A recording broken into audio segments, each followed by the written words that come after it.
recording. Yeah, I think let's get into the. First of all, thank you very much for taking your time, and I really appreciate that. And also, congratulations for your job, and I wish you a great success. And can you please introduce yourself, Sophie?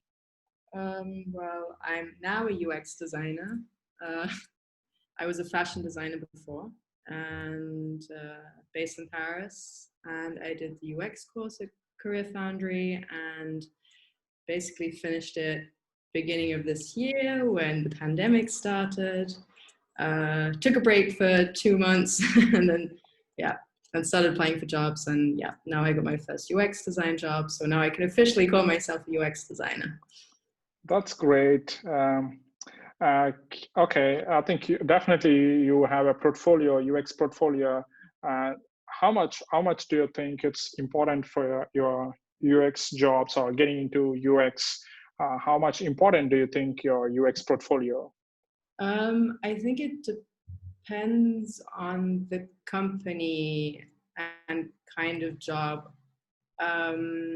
So for example, the agency I got the job with now, they really liked it because they got to see my whole process basically, and they thought it was really good. They liked it especially because they actually do not like people that come from boot camps. Okay. So that for them was a big question mark. They actually wanted me to interview because of my background. They thought that was interesting. And I had my first interview, and the response at the end was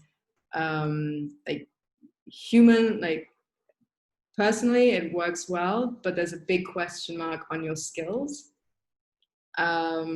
So I had to do a design task for them, but they did like what they saw in my portfolio, and that was also very important. That's great. That's great. And I think adding to that, I know you have a good UX design skills. One of the things, like a lot of people are kind of someone is coming from totally medical field, somebody is coming from totally kind of lawyer background. So that's what I generally tell that. I think try to relate what's you're really good at, something where we can relate your UX skills from your past job, and also try to always look into companies which you can fit into your previous experience. So that way you don't look like a junior. You kind of coming from that background. So yeah, that's really great to hear that. And what about, I think you kind of answered that question. How much important do you it's to show the whole UX process, like a prototyping, user testing, and all different process. I'm talking about brainstorming and mapping, compared to like there are specialization in the UX field, like, hey, there could be a UX researcher, a usability engineer, or just an interaction designer. How much do you think too important to represent, okay, the whole process? Do you think the candidates should more focus on the whole process, representing the whole process? They know what they are talking about in terms of holistic process, all the things, or just, hey, I'm an expert in prototyping, I'm expert in those tools, and just to show, or I'm expert in user research. So what do you think about it? I think that, it depends on what you're going for, because I now ended up with an agency, and they want to see that you know how to do everything. Okay. And actually, all the companies I interviewed with, I realized there weren't actually many that, for example, made a difference between the UX designer and the UX researcher. Mm-hmm. Mm-hmm. So that gives me the impression that if you, for example, specialize your portfolio more in research, the pool of jobs out there will become a lot smaller. I think, unless you really know that there's a thing you do not like about UX, I think for the first job, it makes sense to also leave your portfolio, like show the whole process and just get a job. Because you need that first foot in the door, and then afterwards, I think you can be pickier. Mm-hmm. Mm-hmm. And I personally, my preference was to go to an agency. I didn't just apply for agencies. The reason I wanted to go to an agency was because I knew I'd be more involved in the whole process, and I'd be able to gain a lot more knowledge a lot faster. And then if I decided along the way, okay, I really don't want to do UX research, then I'd find a job where I could just, you know, focus on the design. But I think for the beginning, it's quite good to actually stay broad. And therefore your portfolio should show everything basically. That's great. That's great.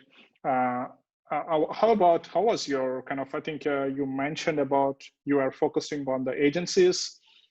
Did you make some kind of research, or how was your approach on finding the agencies, or why was I know you already answered that about you wanted to work on all the whole UX process, but was there any specific reason that you don't want to work on a product-based company at the first hand, apart from the process itself? I mean, I applied to everything because also Okay. there weren't that many agencies offering jobs, and I feel like because agencies depends on if they're specialized just kind of more in UX or if it's actually ad agencies that have UX. I feel like they're more part of this creative field where it's more of a word of mouth thing, or where they take people that apply spontaneously. So I didn't see a lot of ads, and I didn't know the agencies in Berlin very well. So I basically Googled agencies Berlin. Not much came out. Okay. But over time I started to find a few, but I applied to everything. I mean, I applied to a UX designer job at King. And I got to the very last round. So, and I then didn't get the job. But potentially if I had worked there, I would have just been doing UX design and they would have had a researcher. And I think, although I was actually very excited about the company because the people and the team and everything seems very cool and the ethics in the company seems very cool, I think now actually it's better I didn't get that job because I would have been stuck in like a specific direction, and I think it would have been more difficult for me to change into something else. Okay. So my state of mind was just, I just need to get my first job. I'm just going to apply to everything, especially because when I started applying end of May, there were ads, but not so many. And a lot of ads were more senior positions or 5-year experience. I did go for the ones that went to like up to 3 years, or that said 3+ years. And I did get a couple of interviews as well. But for me, it was just, yes, I'd like to be in an agency, but I also just need a job. I need to get my foot in somewhere. So I applied pretty much everything that I could somewhat find a little bit enthusiasm for. Okay, that's so I was addicted. Yeah, I can understand. Can you tell me a little bit about? I think it would be really interesting to know, like, how was your interview process and how many rounds and what's the expected? I'm talking in the context of COVID, like because of the COVID, the whole interview process might be virtual. And can you tell me about your whole process and how many rounds and what was the challenging part? Yeah. So the most steps I managed to get through was with King. So I made it to the last round. And actually the process with them was a real pain because it took 45 days for them to then at the end say no. How it went with them was that I had the first conversation with the recruiter. She then sent me the design challenge, which I had to sign an NDA for. In hindsight, because I did other design challenges where I didn't have to sign an NDA, I could have put those design challenges in my portfolio.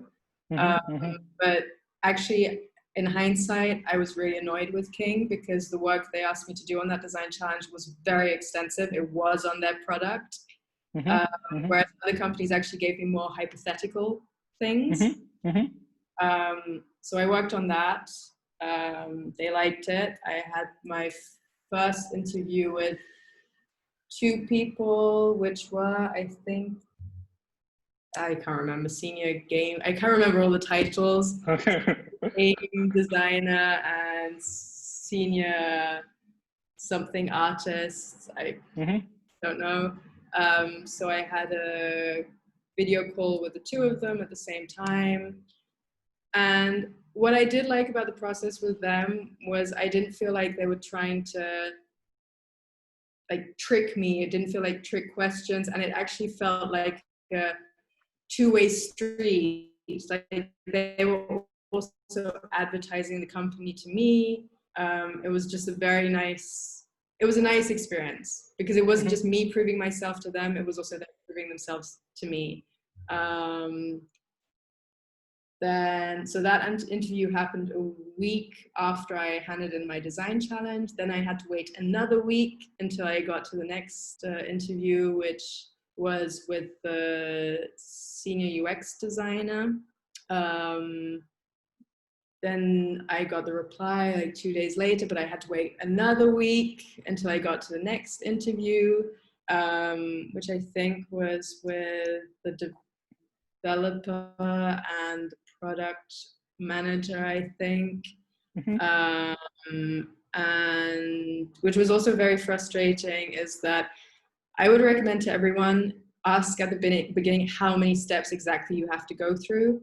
Although they did tell me, they surprised me with some extra interviews, which really annoyed me because I already thought I was at the end, and then they said to me, oh, we have 2 more interviews.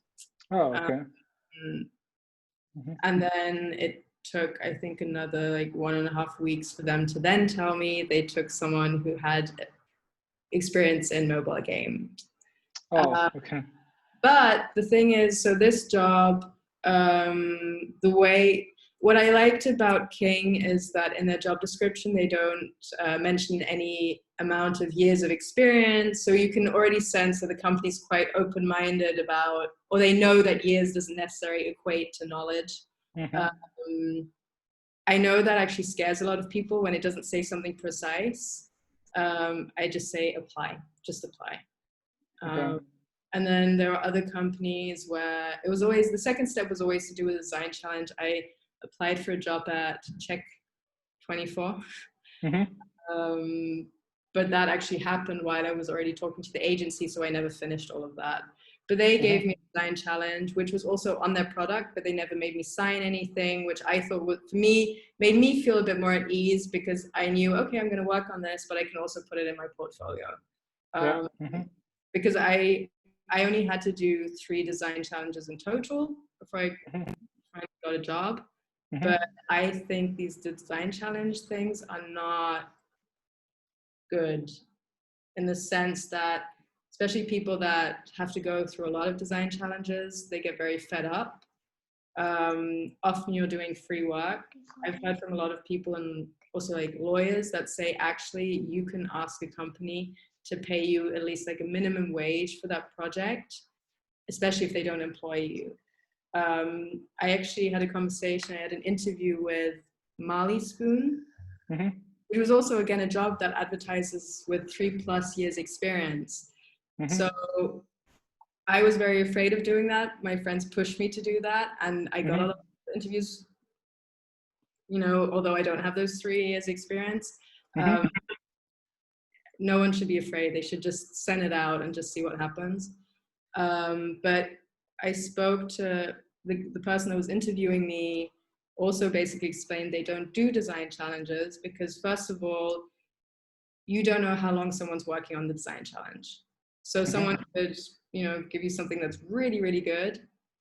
Someone could give you something that's bad, but the person that gave you something that's really good maybe worked on it 7 days. The other person works full time and only had a couple of hours because maybe also has kids and whatever.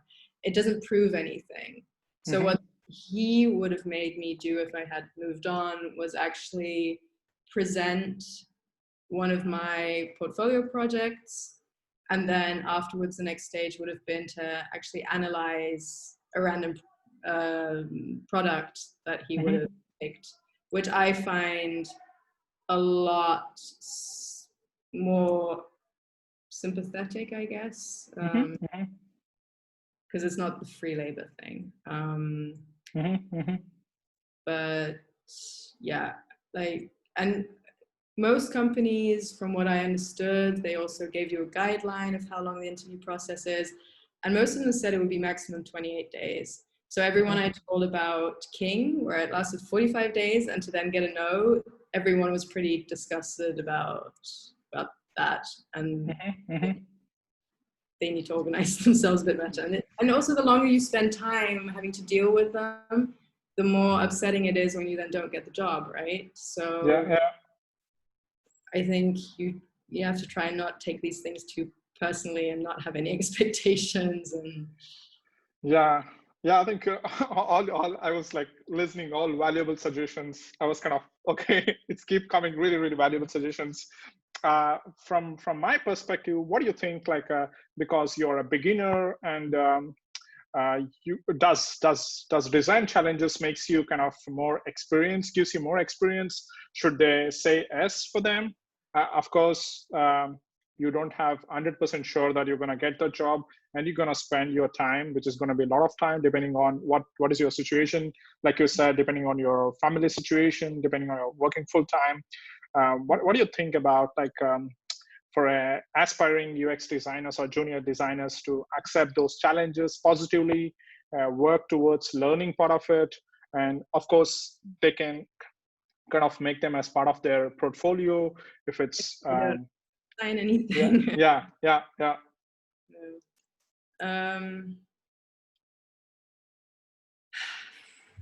Yeah, I mean, it's not, you definitely benefit from doing those design challenges. You definitely learn something.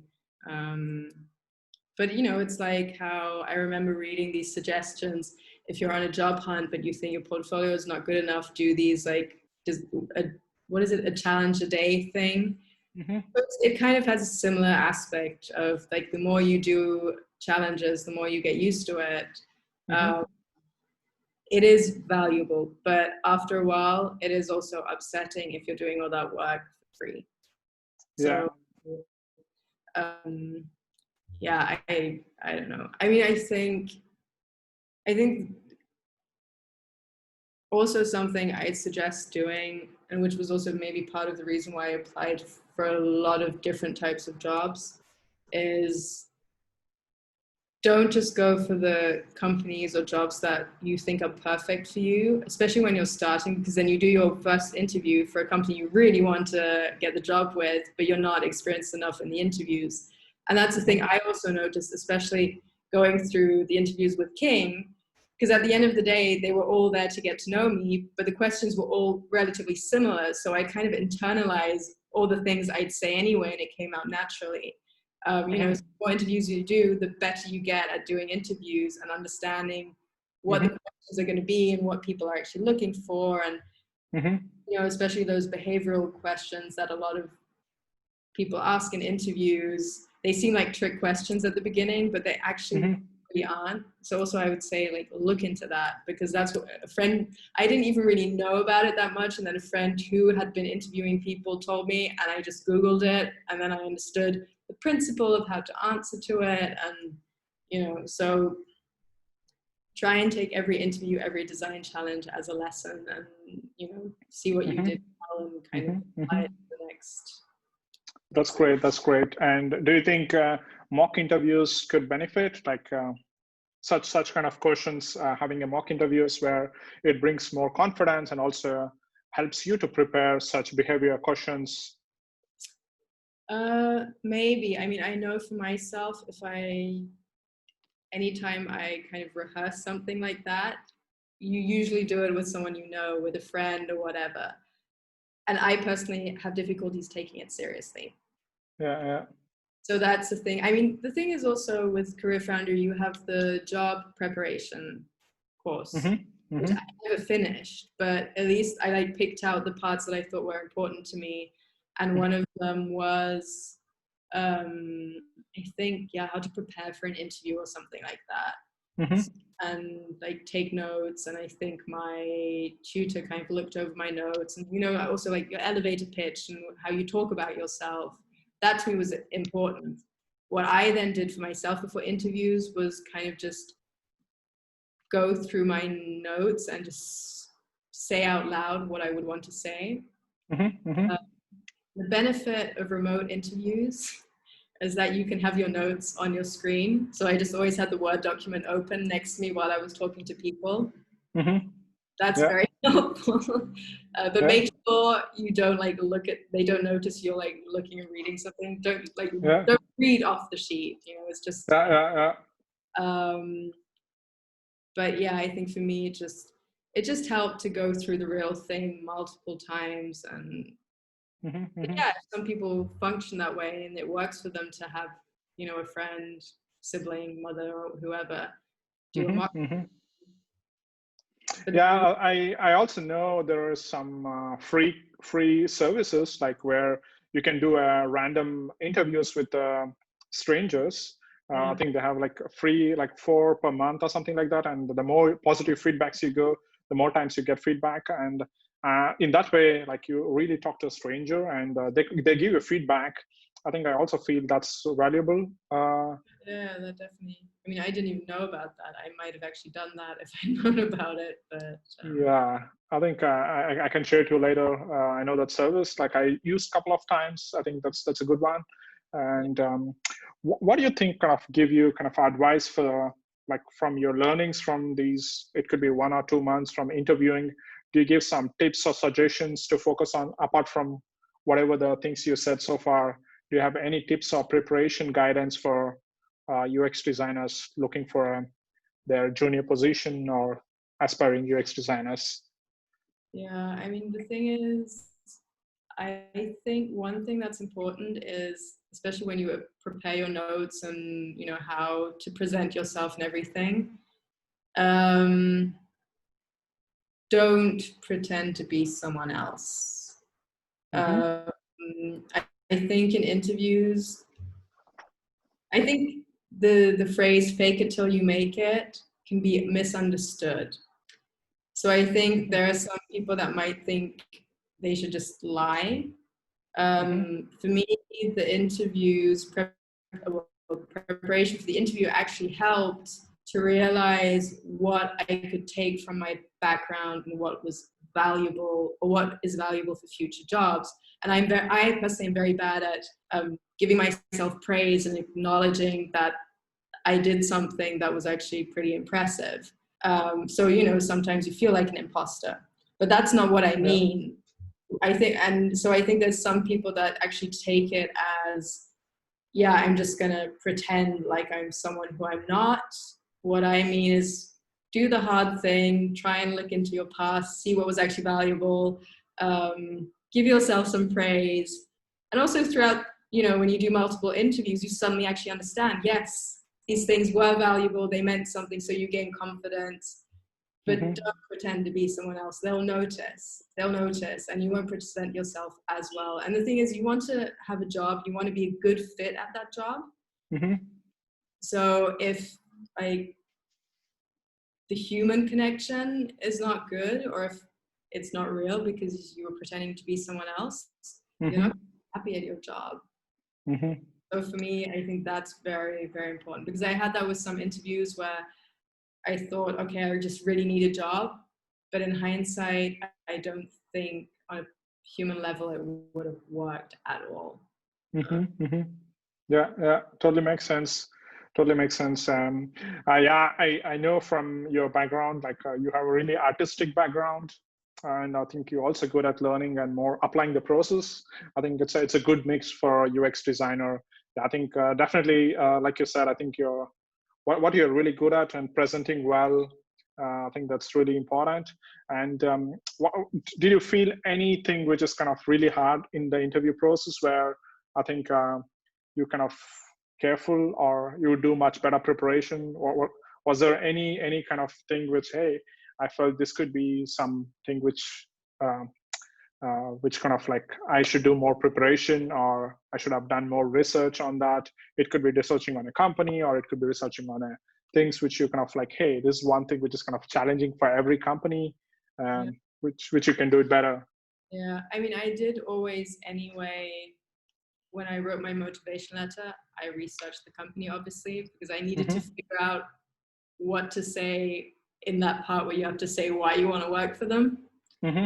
which is also a thing. Like I did not apply, like I applied to a lot of companies, but there was some companies where no matter how much I researched about them, I could not write anything about why I wanted to work for them.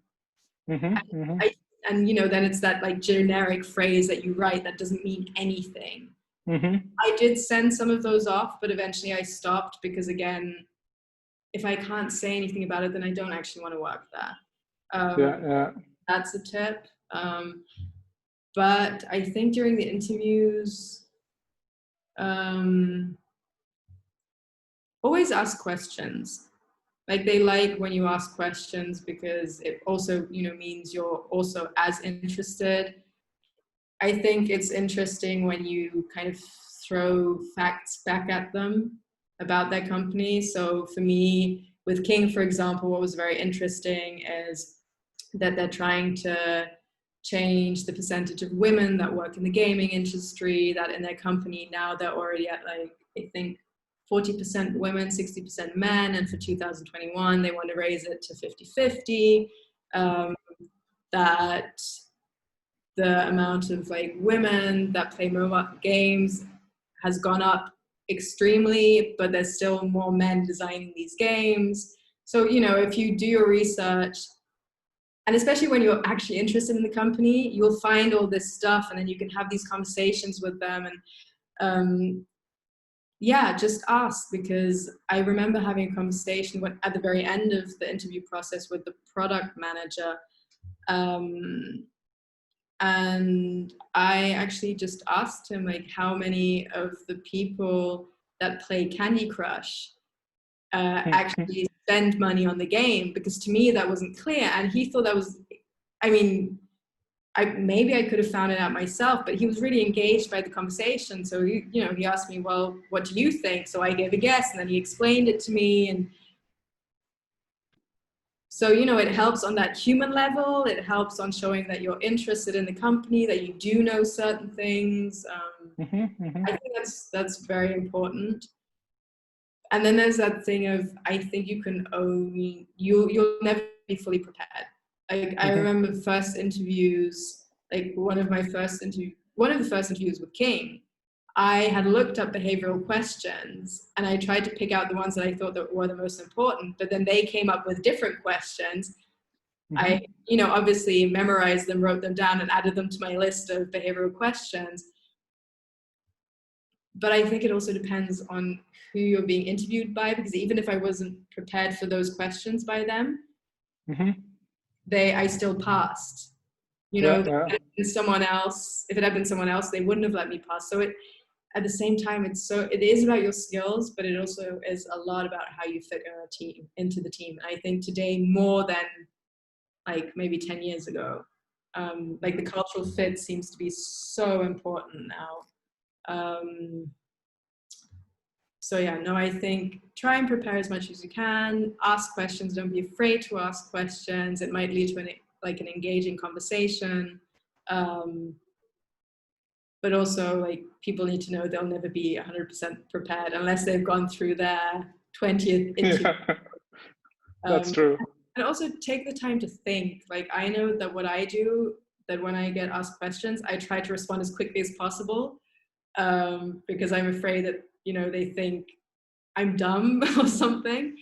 But I did read that Elon Musk and Bill Gates, when they get asked a question, they take a very abnormal amount of time before they answer. But it makes sense. Like, no one can have the answer straight away. So, you know, take a breath, think about it, and then reply. Especially if it's not a question you had thought of before. But yeah, I think those are things that I'd say. Yeah, those are really valuable feedback. I really like all of them. Totally agree with you. And do you follow some books, or do you refer some blogs or videos which really helped you to prepare interview or help you to become better UX designers? Or do you want to share with us?